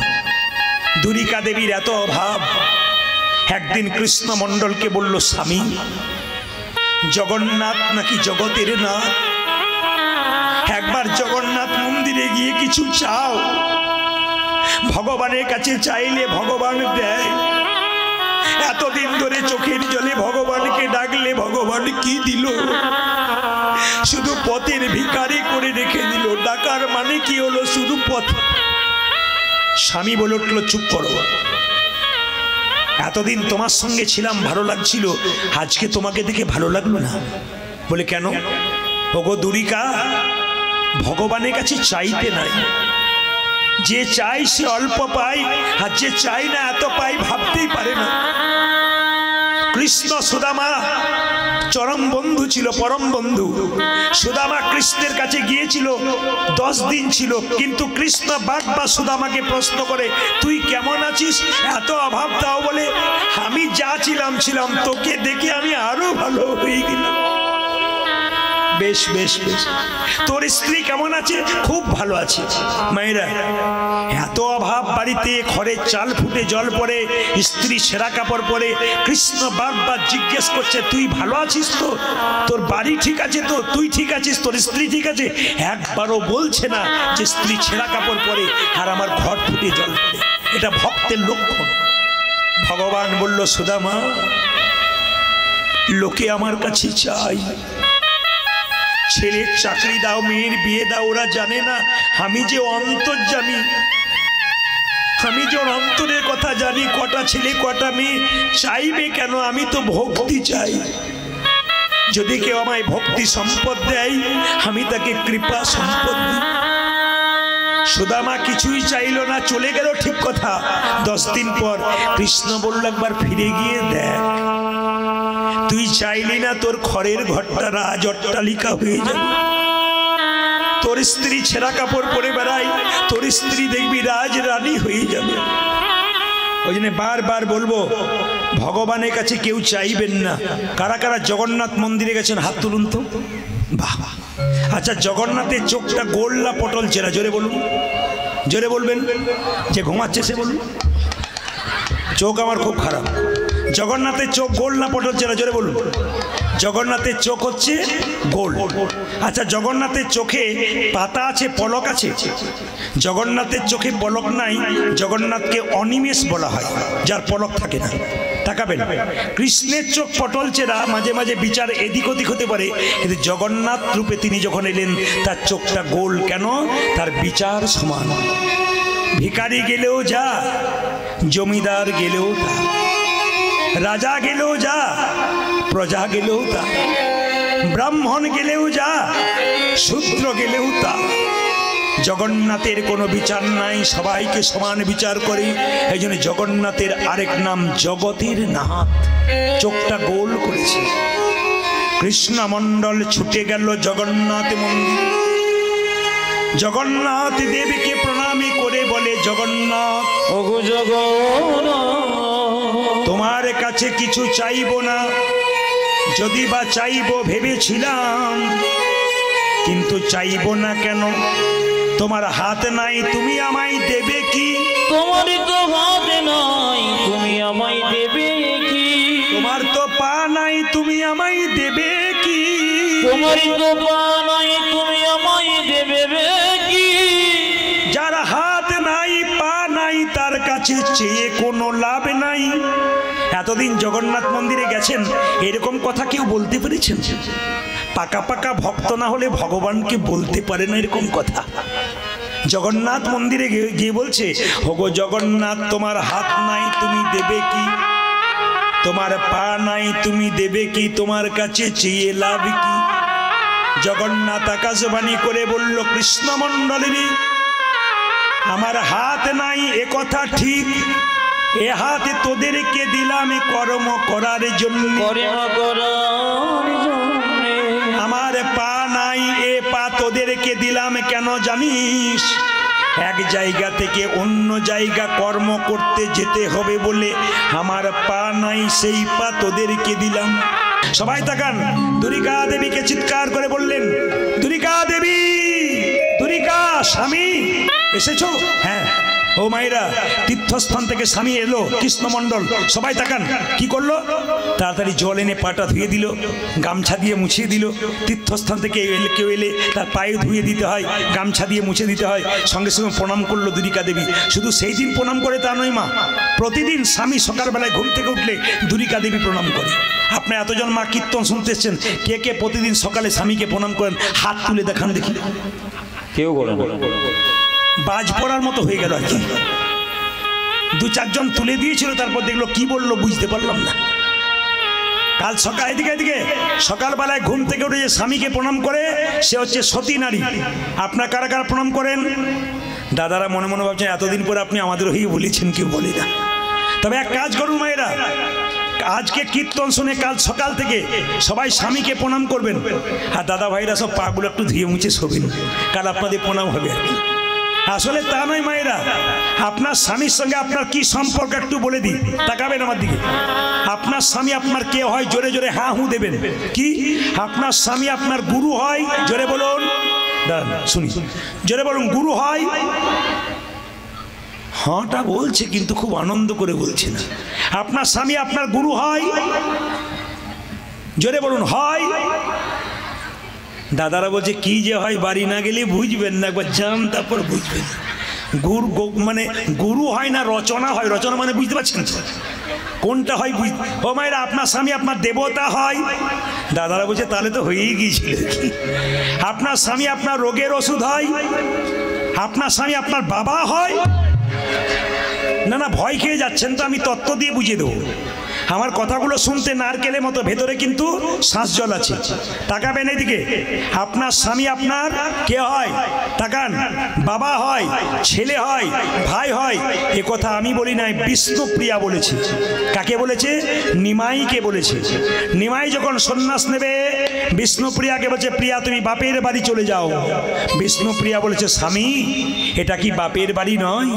তুমি আমার বাবা, তুমি আমার ছেলে, তুমি আমার ভাই, তুমি আমার গুরু, তুমি আমার ইহকাল, তুমি আমার পরকাল, তুমি আমার সব। চুপ করো। আমি নিমাই পণ্ডিত, লোকে আমাকে নিমাই পণ্ডিত বলে। আমি তোমার বাবা কি করে হলাম? আমি তোমার ছেলে কি করে হলাম? আমি তোমার ভাই কি করে হলাম?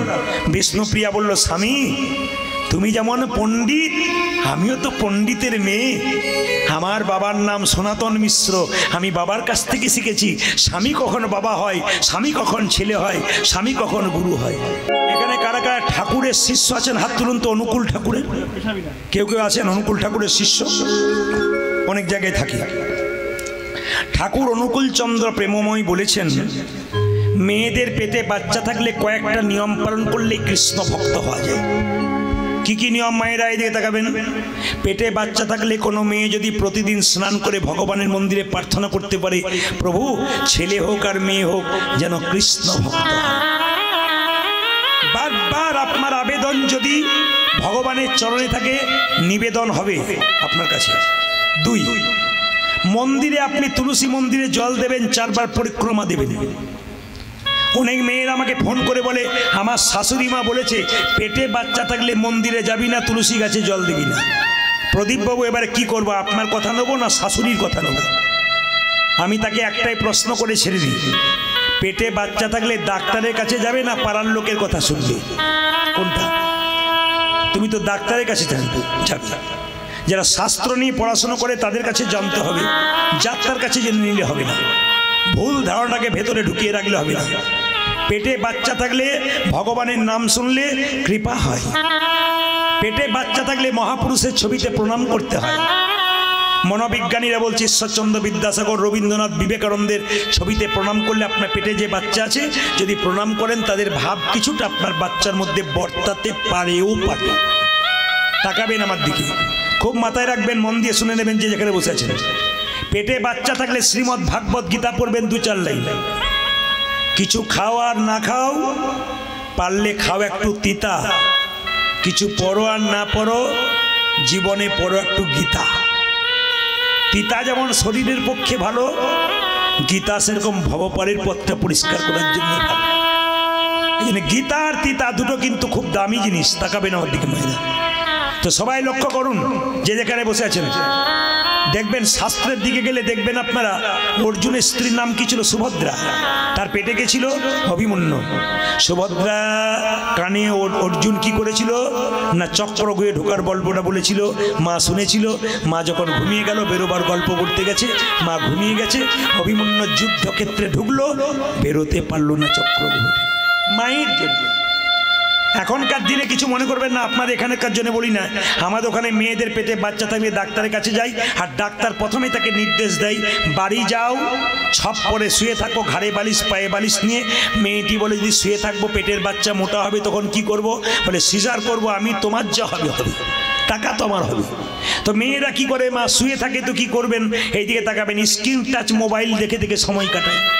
আর বাচ্চা যখন জন্ম নেয় তখন দেখবেন খালি এদিক ওদিক তাকায়। মা বলে বাবারে কি সুন্দর তাকাচ্ছে গো, কি যেন খুঁজে খুঁজে বেড়াচ্ছে। কিছু খোঁজে না, স্ক্রিন টাচ মোবাইল খুঁজে খুঁজে বেড়াচ্ছে। মানে আপনি যা করবেন পেটে বাচ্চা থাকাকালীন আপনার বাচ্চার কিন্তু সেরকম ভাবটাই জন্মাবে। একবার শাস্ত্র প্রমাণ দিয়ে দিয়েছে। তাই সবাই লক্ষ্য করুন মায়েরা, গরিবের ঘরে ছেলে জন্ম নিলে কত আনন্দ হয় অনেকের। যাক বাবা, কিছু হোক আর না হোক একটা ছেলে তো জন্ম নিয়েছে। মায়েরা যখন জন্ম নেয়, বাচ্চা যখন জন্ম নেয়, মুখে আপনারা কি দিন? জোরে বলুন, কি দিন? নিম পাতা, মধু। আপনাদের একটা ভুল ধারণা ভাঙিয়ে দেবো, বাচ্চাকে মুখে মধু দিলে নাকি বাচ্চা মিষ্টি মিষ্টি কথা বলে। ভুল কথা। কেন?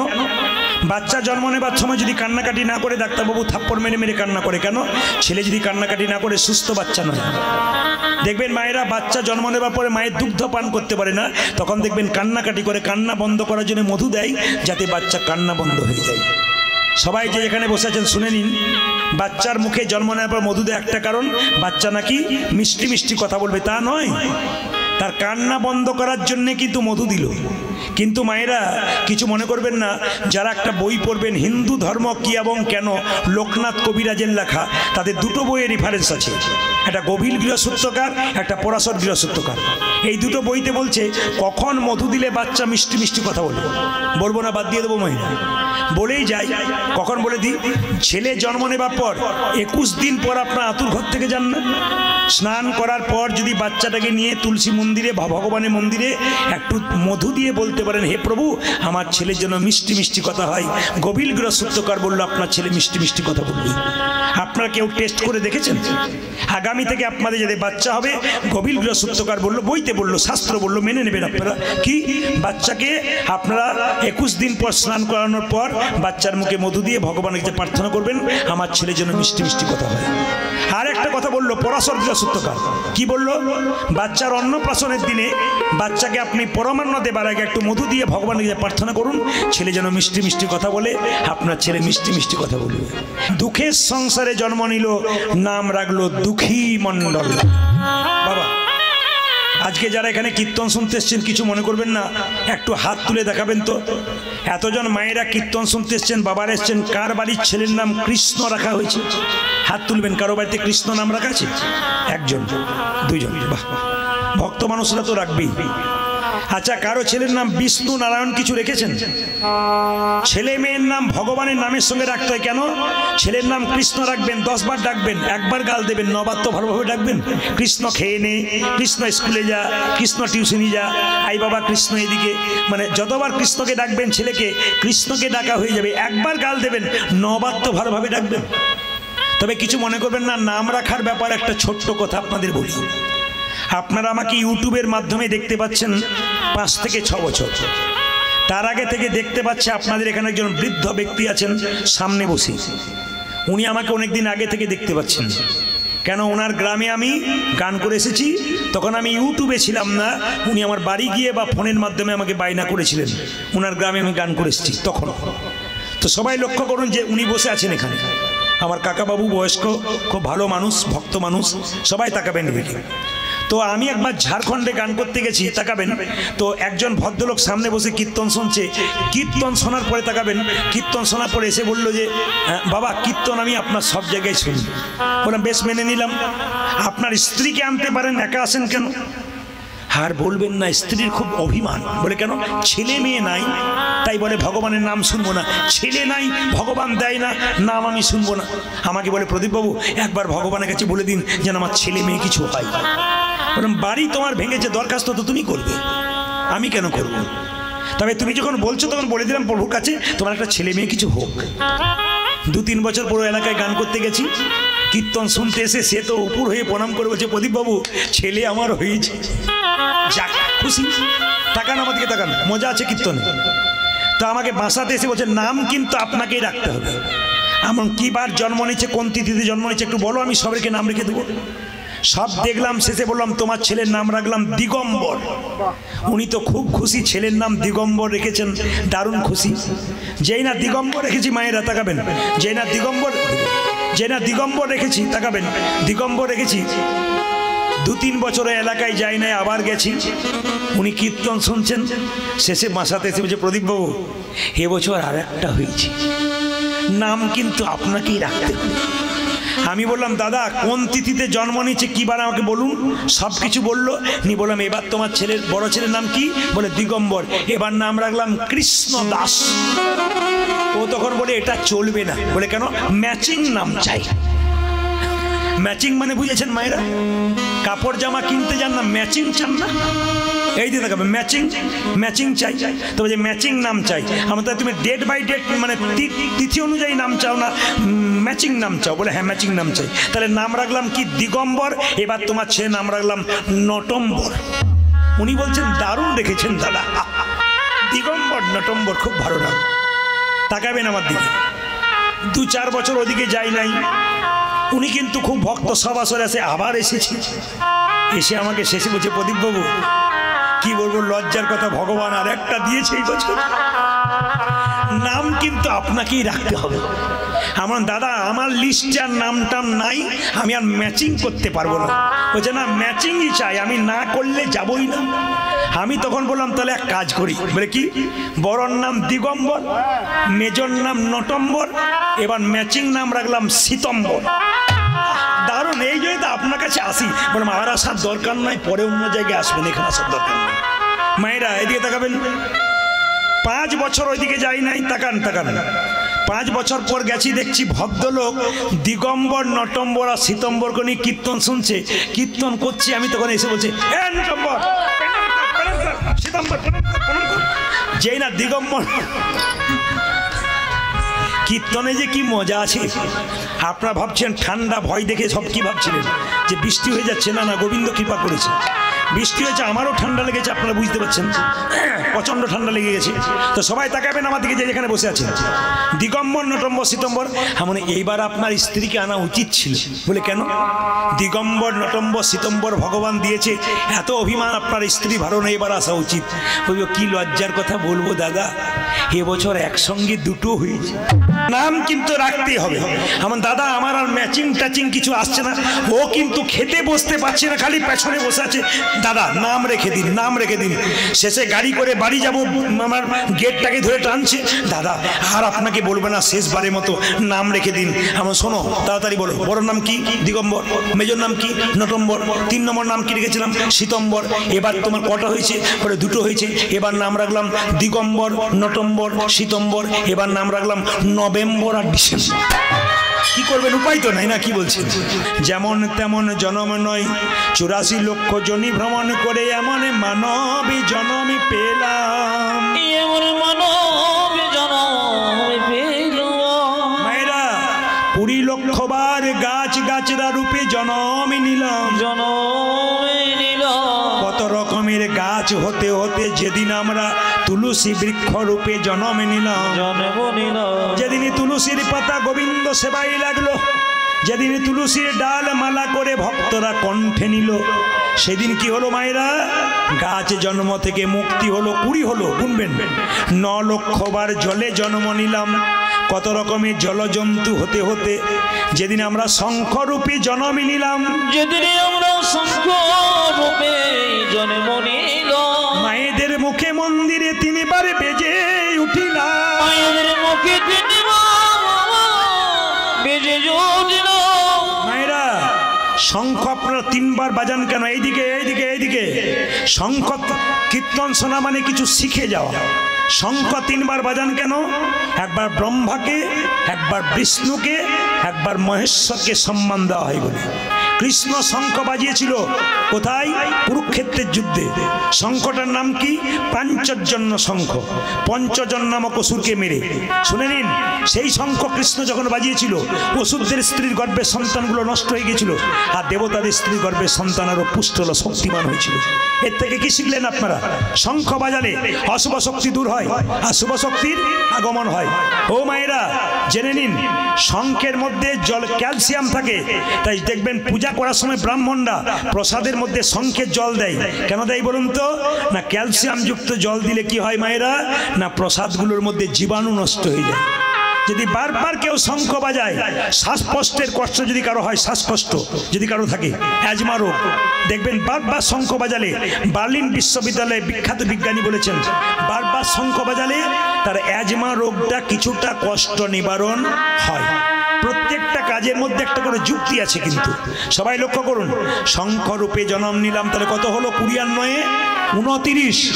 11 লক্ষ বার পোকা রূপে জন্ম নিলাম, কত রকমের পোকা হতে হতে যেদিন ভ্রমরি কুলে জন্ম নিলাম, যেদিন আমি ভ্রমরি কুলে জন্ম নিলাম। মায়েরা ফুল থেকে মধু সংগ্রহ করে গোবিন্দের সেবাই লাগালাম, সেদিন আমার পোকা জন্ম থেকে মুক্তি হলো। কত হলো? কত হলো? 20 আর 9 29 আর 11 কত হয়? 50 নাকি? এই যে 20 আর 9 29 আর 11 কত হয়? কত হয়? এই পাশে যে শ্রোতাগুলো আছে না, বয়স্কগুলো পাকা আছে কিন্তু, দেখুন কেমন 40 বলেছে। আর এই পাশে কয়েকটা আছে দেখুন, ওই যে বয়স্ক মায়েদের সামনে বসে আছে, বাঁ হাতে ঘড়ি পড়েছে খালি। আমি ভাবছি পার্টি কেমন তৈরি হবে আর কি। আবার করোনার ভয়ে দেখুন মুখে রুমাল বেঁধেছি। বাবারি, আমরা কোন জায়গায় তৈরি হচ্ছে? বাঁ দিকে যেগুলো আছে না, সেগুলো বাচ্চাগুলো পাক্কা আছে কিন্তু। একজন দেখছে যে আমার দলের কেউ আছে কিনা। বস বস বস। তাহলে মায়েরা কত হলো? 40। 30 লক্ষ বার পশু কুলে জন্ম নিলাম, কত রকমের পশু হতে হতে যেদিন গাভী কুলে জন্ম নিলাম, যেদিন আমি গাভী কুলে জন্ম তাকাবেন তাকাবেন, গাভী কুলে জন্ম নিয়ে গাভীর চামড়া দিয়ে মহাপ্রভুর শ্রীকল তৈরি হলো, মহাপ্রভুর শিকল তৈরি হলো। তাকাবেন তাকাবেন, শুধু তাই নয়, গাভীর দুগ্ধ দিয়ে গোবিন্দের সেবা হয়ে গেল, সেবা হয়ে গেল। সেই দিনই আমার পশু জন্ম থেকে মুক্তি হয়ে গেল, মুক্তি হয়ে গেল। কত হলো মায়েরা? 70। 10 লক্ষ বার পাখি কুলে জন্ম নিতে নিতে যেদিন ময়ূর কুলে জন্ম নিলাম, যেদিন আমি ময়ূর কুলে জন্ম নিলাম, যেদিন কৃপা করে গোবিন্দ ময়ূরের পালক মাথায় নিল, মাথায় নিল, সেদিন আমার পাখি জন্ম থেকে মুক্তি হয়ে গেল। কত হলো মায়েরা? 80। বাকি রইল কত? 4 লক্ষ। 4 লক্ষ বানরা বানর কুলে জন্ম নিতে যেদিন আমরা রাম ভক্ত হনুমান হয়ে গেলাম, তাকাবেন আমার দিকে, যেদিন রাম ভক্ত হনুমান হয়ে গেল, সেদিন রাম ভক্ত হনুমান সীতাকে উদ্ধার করলো, সীতা মা আদর করে হনুমানকে মতির মালা দিল। তাকাবেন, হনুমান কত বড় ভক্ত, মানুষ কুলে জন্ম নিয়ে আমরা যা পারলাম না, পশু কুলে জন্ম নিয়ে হনুমান কি করলো মায়েরা? তাকান, হনুমানকে মতির মালা দিয়েছে। হনুমান মতির মালাটা প্রথমে কপালে ঠেকালো, কানে ঠেকালো, চোখে ঠেকালো, নাক দিয়ে শুকে দেখলো, দাঁত দিয়ে টুকরো করে করে 64 টুকরো করে দিল। প্রশ্ন করবেন প্রদীপবাবু, 64 টুকরো কেন করলো? 63 করলো না, 65 করলো না? ওই 64 টুকরো কলিযুগে 64 মহান্ত রূপে এলো। তাকাবেন মায়েরা, সঙ্গে সঙ্গে দাঁত দিয়ে যখন কেটে দিয়েছে হনুমান, লক্ষণ সীতাকে বলছে, মা এ তুমি কি করলে? বানরে সপিলে মতি, মতিতে তার নাইকো মতি, অনাসে কাটে তারে দন্তে, শিশু মানে না দেবতাই, মানুষ পুজে তারে কেন বন্তে। ও লক্ষণ বলছে, ও মা, বলে কি? বানরকে মতির মালা দিলে মতির মালা কি বুঝবে? মানে একটা বাচ্চা ছেলেকে মন্দিরে শুয়ে দিলে তো প্রস্রাব পায়খানা করে দেয়, ও তো মন্দিরের মানে জানে না। শোনো মা, অতুল্য ধন তুলসী রে, তুমি জানে তুলসী রে, কুকুরে কি তার মান্য রাখে? তুমি কি জানো না লক্ষ্মী সুকতি সুখের পাখি, ব্যাধি কি রাখে তাকে যত্ন করে। মায়েরা, তুলসী গাছকে কত যত্ন করেন, তুলসী পাতা গোবিন্দ সেবায় দেন, কিন্তু কুকুর তুলসী গাছের উপরে প্রস্রাব করে দেয়, ও তো তুলসী গাছের মানে জানে না। তাই তাকান আমার দিকে, যে যেখানে বসে আছেন, সঙ্গে সঙ্গে যখন লক্ষণ বারবার অপমান করছে কাকে? হনুমানকে। হনুমানকে তখন সীতা বলল, সত্যি তোকে ঠিক বলেছে, তুই মতির মালাটা আমার দাঁত দিয়ে কেটে দিলি। হনুমান বলছে, মা গো, আমি কি তোমার মালাকে কোনোদিন অপমান করতে পারি? এ তো যেমন তেমন মালা নয়, এ তো মায়ের দেওয়া প্রেমের মালা, এ তো মায়ের দেওয়া ভালোবাসার মালা, ভালোবাসার মালা। এই মালা কি আমি কোনোদিনই অপমান করতে পারি? এই মালা কি আমি কোনোদিনই অপমান করতে পারি? এই মালাকে প্রথমে কপালে ঠেকালাম কেন জানো? কেন জানো? এই মালা তো যেমন তেমন মালা নয়, এ মায়ের দেওয়া প্রেমের মালা, মায়ের দেওয়া প্রেমের মালা, ভালোবাসার মালা। এই মালা চোখে ঠেকালাম কেন জানো? কেন জানো? এই মালাতে রাম দেখা যায় কিনা দেখলাম। এই মালা কানে ঠেকালাম কেন জানো? কেন জানো? এই মালাতে রামে নামে শোনা যায় কিনা একবারে দেখলাম। এই মালা আমি জীব দিয়ে চেটে চেটে দেখলাম কেন জানো? এই মেলাতে রাম অঙ্গের রামচরণে তুলসীর স্বাদ পাওয়া যায় কিনা দেখলাম। যখন দেখলাম মালাতে রাম নাম শোনা যায় না, রাম দেখা যায় না, রামচরণের স্বাদ পাওয়া যায় না, এ তো অলঙ্কার নয় কলঙ্কের হার, তাই আমি দাঁত দিয়ে কেটে কেটে ফেলে দিলাম। তাকাবেন, সঙ্গে সঙ্গে লক্ষণ হনুমানের হাত ধরে বলছে, হনুমান তুই যেমন রামকে ভালোবেসেছিস আমি সেভাবে ভালোবাসতে পারি নাই, আমি রামের ভাই বলে আমার অহংকার ছিল। ওরে হনুমান, তুই যদি আমার দাদা রামকে এত ভালোবাসিস, তুই কি দেখাতে পারবি আমার রাম দাদাকে তোর হৃদয় মাঝে? বলে হ্যাঁ দেখাতে পারবো। লক্ষণকে বললো, তোমার তোমার কি দাও? তীরটা দাও। যে না তীরটা দিয়েছে, হনুমান বক্ষ বিদীর্ণ করেছে। অমনি দেখলো কি জানেন? শুধু রাম নয়, দেখে সীতারামের যুগল মেলা। সীতারামের যুগল মেলা, সীতারামের যুগল মেলা, সীতারামের যুগল মেলা। হনুমানের হৃদয় মাঝে সীতারামের যুগল মেলা, হনুমানের হৃদয় মাঝে সীতারামের যুগল মেলা। হনুমানের হৃদয় মাঝে আর কি করে মারতে মারে, হনুমানের হৃদয় মাঝে আর কি জানে মরতে পারে হনুমানের হৃদয় দেখে সীতারামের যোগন মেলা। বাহ! ওরে ওরে দুঃখী, তুই তোকে দীক্ষা কি দেবো? তুই তো সঙ্গে নিয়ে এসেছিস। এই দেখ, তোকে আমি দীক্ষা দিলাম, তোর নাম রেখেছে তোর বাবা মা দুঃখী, আমি নাম রাখলাম কৃষ্ণ দাস। এক কাজ কর, এই দেখ একটা চিঠি লিখে দিলাম, তুই বৃন্দাবনে গিয়ে জীব গোস্বামীকে দিবি, তুই রাধারানীর কৃপা অবশ্যই পেয়ে যাবি। জেনে বড় মায়েরা, রাধা রানী কি, শ্যাম সুন্দর কি, মদন মোহন কি, হরিবাসর কি, একবার জোরে বলবেন তো, সুরে সুরে, রাধা রানী কি। জয়টা একটু জোরে শুনতে চাই, জয় না ভয় বুঝতে পারছি না। রাধা রানী কি, শ্যাম সুন্দর কি, মদন মোহন কি, হরিবাসর কি, সাধুগুরু বৈষ্ণব কি, যাদের ঘুম আসছে তাদের কি। না না, ঠান্ডা একটু পড়েছে, ঘুম তো আসতেই পারে না, কি বলছেন? বেশ বেশ, মেনে নিলাম। আপনারা যারা কীর্তন শুনতে এসছেন, বাবার এসছেন, মায়ের এসছেন, দেখবেন ভারতবর্ষে যত বড় বড় কৃষ্ণ মন্দির আছে তার পাশে পাশে একটা করে শিবের মন্দির আছে। হর ছাড়া হরির কৃপা মেলে না। আগামী 24শে ফাল্গুন শিবরাত্রির দিন, তাকাবেন, বারটা পড়েছে কি শুক্রবার। যা জানেন না তা জেনে যান। আগামী শিবরাত্রি কি করে পালন করবেন সবাই জেনে যান। শিবরাত্রির ফল কি হয় একটু জানুন। বেনারসে, এই বারাণসীতে একজন ব্যাদ ছিল, প্রতিদিন পশু শিকার করতে যেত। মায়েরা শুনবেন, শিবরাত্রির ফল কি করে পাওয়া যায়। বারাণসীতে একজন ব্যাদ ছিল, প্রত্যেকদিন শিকার করতে যেত বনে। একদিন শিকার করেছিল হরিণ। বনের মধ্যে গভীর জঙ্গল, অন্ধকার হয়ে গেল। একটা গাছের ওপরে চুপচাপ হরিণটাকে নিয়ে বসে পড়ল। মাসটা ছিল কি ফাল্গুন মাস।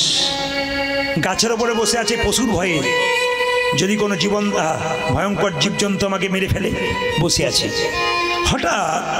হঠাৎ বসে থাকতে শিশির ভেজানো পাতা একটি নিচে পড়ল। যে গাছের উপরে বসছিল, চমকে যাবেন, সেই গাছটা বেলপাতা। সেদিন ছিল শিবরাত্রির দিন। ব্যাদটা হরিণটাকে নিয়ে বেল গাছের ডালে বসে আছে। একটি বেলপাতা নিচে পড়লো, তার নিচে একটা শিবলিঙ্গ ছিল, অন্ধকারে দেখতে পায় নাই। শিবলিঙ্গের মাথাতেই বেলপাতা পড়েছে। অজান্তে ওই ব্যাদটার শিবরাত্রি পালন হয়ে গেল। সেদিন এক গ্লাস জলও পর্যন্ত খেতে পায় না সারা দিন জঙ্গলের মধ্যে। সকালবেলায় বাড়ি গেল, স্ত্রী চিন্তা করছিল, রান্না বান্না করলো। ব্যাদ স্নান করতে গেল, সেবাতে বসতে যাবে। একজন ব্রাহ্মণ এসে বলল, মা সেবা হবে। শিবরাত্রি ব্রতের পরের দিনে ভক্ত সেবা করাতে হয়, ব্রাহ্মণ বৈষ্ণবকে সেবা দিতে হয়, নিয়ম। সবাই লক্ষ্য করুন, যেই না এসেছে সেবা দিয়েছে ব্যাদ ব্রাহ্মণকে। ব্যাদ একদিন মারা গেল, তার জায়গা হলো কোথায়? ব্যাদ এত হরিণ শিকার করেছে, এত পশু শিকার করেছে, যমদূতরা তাকে পা ধরে টানছে, শিবদূতরা হাত ধরে টানছে। বলে কেন? যত পশু শিকার করেছে, একদিন অজান্তে তার শিবরাত্রি পালন হয়ে গেছে, তাই তার জায়গা হবে শিব লোকে। মায়েরা, একদিন অজান্তে শিবরাত্রি পালন করেছে, শিব লোকে হয় জায়গা। তাহলে যদি আপনি জেনে শুনে পালন করেন, আপনার কি অবস্থা হবে? তাকাবেন, শিবরাত্রির দিনে আপনাদের আগের দিনে হরিসান্ন করতে হয়। তাকাবেন মায়েরা, যারা যারা করেন, দাদা ভাইরা করবেন শিবরাত্রি ব্রত। কারণ বৈষ্ণবের মধ্যে পরম বৈষ্ণব হলো শিব। বৈষ্ণবানাং যথাসম্ভু, 12 জন বৈষ্ণবের মধ্যে শ্রেষ্ঠ বৈষ্ণবকে শিব ভোলেনাথ। তাকাবেন মায়েরা, সবাই মন দিয়ে শুনবেন। শিবরাত্রির দিনে সকালবেলায় 4টা শিবলিঙ্গ মাটির তৈরি করবেন, 4 প্রহরে পুজো করবেন। প্রথম প্রহরে শিবলিঙ্গকে দুধ দিয়ে স্নান করাবেন, দ্বিতীয় প্রহরে শিবলিঙ্গকে ঘি দিয়ে স্নান করাবেন, তৃতীয় প্রহরে কি করবেন মায়েরা? দই দিয়ে স্নান করাবেন। আর চতুর্থ প্রহরে কি করবেন? আপনারা মধু দিয়ে শিবলিঙ্গকে স্নান করাবেন। শিবলিঙ্গে কটা বেলপাতা দিতে হয়? খুব অজানা জিনিস আপনারা জেনে যান আজকে শিব পুরাণ থেকে। কি বলছে? শিবলিঙ্গে বেলপাতা যদি আপনি আপনার এলাকাতে না পান, ছেঁড়া বেলপাতা পান তাও দেবেন, ফাটা বেলপাতা পান তাও দেবেন, ফুটো বেলপাতা পান তাও দেবেন। বেলপাতা শুকনো অবস্থায় বাড়িতে ছিল, চুরমার করে ভেঙে গুঁড়ি করে ওটা দেবেন, তাতেই বাবা খুশি। কেন? বাবার আরেক নাম আশুতোষ, অল্পতেই সন্তোষ। কিন্তু যদি আপনার এলাকায় অ্যাভেলেবল মানে প্রচুর পরিমাণে পাওয়া যায় বেলপাতা, তাহলে মাথায় রাখবেন মায়েরা, অ্যাভেলেবল বেলপাতা যদি পাওয়া যায় তাহলে মাথায় রাখবেন আপনারা 11টি বেলপাতা শিবলিঙ্গে দেবেন, কারণ বাবার আরেক নাম রুদ্রদেব। সংস্কৃত ভাষায় 11 সংখ্যাকে রুদ্র বলা হয়। যদি 11টা পাতা দিতে পারেন খুব ভালো হয়। বেলপাতা যখন শিবলিঙ্গে দেবেন মায়েরা, তখন শিবলিঙ্গের বোঁটা, তখন যেন বেলপাতার বোঁটাটা ভেঙে দেন। আর বেলপাতা যখন দেবেন কোন দিকটা দেবেন? পিচ্ছিল দিকটা দেবেন না কঠোর দিকটা দেবেন? বলুন, জোরে বলুন, আন্দাজ কি হয়? আপনারা দেবেন পিচ্ছিল দিকটা। কেন বলুন তো? পিচ্ছিল দিকটা দেবেন। যদি কঠোর দিকটা দিন তাহলে কি হবে না শিবলিঙ্গের শরীরে কি হবে না বজ্রাঘাতের মতো আঘাত হয়ে যাবে। কিন্তু মাথায় রাখবেন, তামার পাত্রে শিবলিঙ্গে দুধ, ঘি, দই কেউ যদি দেয় মারাত্মক ভুল করবেন, আপনি পাপের ভাগী হবেন। কেন? বিষ দেওয়া হবে। তামার পাত্রে আপনি দুধ, ঘি, দই খেলে আপনার শরীরে বিষক্রিয়া হতে পারে। তাই তামার পাত্রে বাবাকে জল দিতে পারেন, কিন্তু দুধ, ঘি, দই দেবেন না। কিসে দেবেন? পিতলের পাত্রে দেবেন। না পারলে আপনি সবচাইতে ভালো হয় সিলভার মানে রূপোর পাত্র, সবচাইতে বেস্ট। যদি তা না পারেন, সবার কাছে নাও থাকতে পারে, তাহলে এক কাজ করুন, কি পাত্র দেবেন মায়েরা? মাটির পাত্রে দুধ, ঘি, দই শিবলিঙ্গে দেবেন, জল দেবেন। শিবলিঙ্গ পরিক্রমা কবার করবেন? ভগবানের মন্দির পরিক্রমা করতে হয় 4 বার। শিবলিঙ্গ পরিক্রমা করতে হয় মায়েরা কবার? শিবলিঙ্গ পরিক্রমা করতে হয় 3 বার। কি হাফবার, অর্ধেকবার। কিরকম না এখান থেকে এতটা এলেন, আবার এখান থেকে এতটা এলেন, পেরিয়ে গেলেন না। পেরিয়ে গেলে কিন্তু আপনার ভুল হয়ে গেল। কিন্তু একটা ভুল আছে আপনাদের, ওই ভুলটা আজকে শিখিয়ে দিয়ে যাবো, মন দিয়ে শুনুন। কি ভুল? যখন শিবলিঙ্গে অভিষেকের জলটা পড়ে, যেদিকে পড়ছে জলটা, অনেক মায়েরা জলটা নিয়ে মুখে খেয়ে নেয়, খুব পান করে নেয়। না, আপনি অন্যায় করছেন। ওই জলটা পান করার জন্য নয়। শাস্ত্র বলল, আমার দিকে তাকিয়ে নিন, শিবলিঙ্গ থেকে যে জলটা পড়ছে অভিষেকের জলটা, সেই জলটা আপনার 3টে আঙুলে নেবেন। আমার দিকে তাকালে বুঝবেন 3টে আঙুল কিরকম। 2টো আঙুল গুটিয়ে নিলেন, তর্জনী, বৃদ্ধাঙ্গুষ্ঠী, কনিষ্ঠা, 3টে আঙুলে জলটা নিলেন। নিয়ে আপনারা তাকান, ক্যামেরার মাধ্যমে আপনারা দেখতে পাবেন ইউটিউবে কয়েকদিন পরে। আমি আবার শিখিয়ে দিই। তর্জনী, বৃদ্ধাঙ্গুষ্ঠী আর কনিষ্ঠা। তাকাবেন, কনিষ্ঠা। কিভাবে জলটা নেবেন? এইভাবে নেবেন, নিয়ে 2টো চোখে, এক চোখে বৃদ্ধাঙ্গুষ্ঠী, এক চোখে কনিষ্ঠা, আর এইখানটাতে তর্জনী। কেন? ডান চক্ষু, বাম চক্ষু, এই জায়গাটা জ্ঞান চক্ষু। যদি আপনি এভাবে জল নেন, আপনার জ্ঞান চক্ষু উদয় হবে, শিবের প্রতি ভক্তি জন্মাবে, শাস্ত্র বলে দিয়েছে। এখন একটা ভাইটাল প্রশ্ন আছে। কি প্রশ্ন? অনেকেই প্রশ্ন করে, শিবলিঙ্গ পুজো করা হয় কেন, শিবের মূর্তি পুজো হয় না কেন? খুব দামি কথা, কিন্তু যে যেখানে বসে আছেন, শিবের মূর্তি কোনো জায়গায় পুজো দেখতে পাচ্ছেন না, আপনার শিবলিঙ্গ পুজো দেখতে পাচ্ছেন। মায়েরা, শিবলিঙ্গ কেন পুজো করা হয়? তাকাবেন, সতী যখন দেহত্যাগ করেছিল, বলবেন মায়েরা, সতী যখন দেহত্যাগ করেছিল, তখন বাবা ভোলানাথ তাকে কাঁধে করে নিয়ে যাচ্ছিল না মাথায় করে নিচ্ছে? জোরে বলুন। কাঁধে করে নিয়ে যাচ্ছিল। 108টা অংশ শরীরের গোটা পৃথিবীতে পড়েছিল, 51টা অংশ পড়েছিল ভারতবর্ষে, তার থেকে 51 পীঠ তৈরি হয়েছিল। সবাই লক্ষ্য করবেন, সতীকে কাঁধে নিয়ে যখন চলে যাচ্ছে বাবা ভোলানাথ, তখন তার কাপড়টা খুলে গিয়েছিল। বাবার মূর্তি হয়ে গেল দিগম্বর মূর্তি, মানে কাপড় নাই, উলঙ্গ হয়ে যাচ্ছে। ঋষির স্ত্রীরা, ঋষি পত্নীরা বাবা শিবকে খুব মুগ্ধ হয়ে দেখছে তাকিয়ে।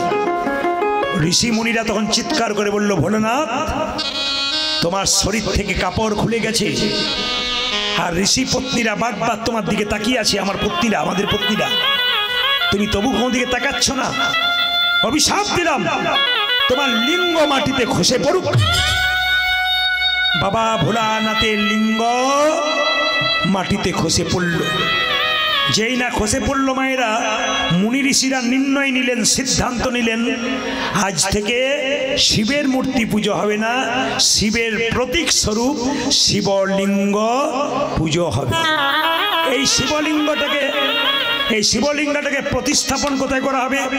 আপনারা যারা জানেন, আমি আসামে প্রচুর গান করতে যাই। আসামে একটা জায়গা আছে কামাখ্যা মন্দির। ওই কামাখ্যা মন্দিরে দেখবেন মায়েরা, মা দুর্গার যোনি পড়েছিল, ওইখানে শিবলিঙ্গটা স্থাপন করা হয়েছিল। মায়েরা, শিবলিঙ্গের পাশে যে আকৃতি থাকে, ওটা মা দুর্গার যোনি, ওটা শিবলিঙ্গ। একসঙ্গে পুজো করতে হয়, কৃপা কিন্তু আপনাদের হয়ে যায়।